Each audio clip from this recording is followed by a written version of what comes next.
Callise's tips, picture tutorial for the Coma the Recut. When I first start a new game, the first thing I always want to know is where is the saving portal? And this game, it takes a little bit before you can save. It'll go dark and you'll be able to save on the chalkboards. This game has two modes, walking mode and the running mode. When you run, it will take away your energy. As you can see, the energy bar is decreasing as I run. If you let it run too low, he becomes exhausted. And when you become into the exhausted state, you cannot run, and that makes it easier for the psycho to get you. If you're running a lot and you slow down to a walk, it'll slowly regain your energy or stamina. Or if you find a nice safe place to hide away in, your energy will also be restored. There's a symbol for he noticed something to read and he wants to say something about it, like this. He's got something to say about that sign. And then there is conversations. This means he can have a conversation with someone. He has a backpack and he can do two things. He's got his key items and his usable items. There are three different symbols to mean you can go somewhere. There's the stair symbol, a door symbol, and the hide in a place symbol. There are different notes to read throughout the world. You can scroll up and down to look through their different notes, or you can be reading a note. You get a flashlight. When the flashlight is off, you can't pick up items. When your flashlight is on, you're able to see better. There are places you can hide from the psycho. There are bathroom stalls, and there are cabinets. But the thing you have to know about hiding is sometimes the cabinets are filled with junk and you won't be able to hide there. So you think you found a safe place, but you didn't. And sometimes the bathroom doors are locked. And if the psycho is in the same room with you and you try to hide, she'll just hit you. She'll know that you hid. So you are able to roll when the psycho shows up, but there's a problem with rolling, is you've got to get good at it because you have to time it just right, because if you don't time it just right, you'll take damage, and so much I would take damage. It took to the end of the game to actually get good at the rolling for me. Wow, did you see? I just rolled. Ooh, look at that roll. That was a perfect roll. Look at that roll. I got so good at rolling at the end. This game comes with a map, and the blue shape is where you are currently located, and the yellow shape are objectives you need to go do. However, the problem with the map system is not everything will show up on the map as important, such as this guy who can help you do your math.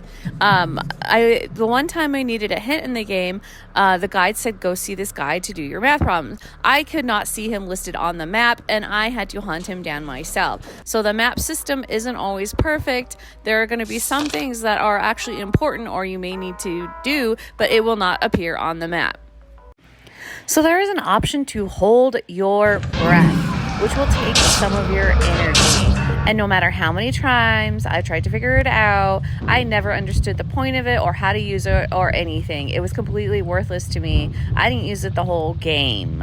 Leave me a comment below if you actually know how to hold your breath properly and what to do with it, because it was so worthless to me. So sorry for this one. Good luck. This game has a vending machine. It takes coins to buy usable items that will aid you during your journey.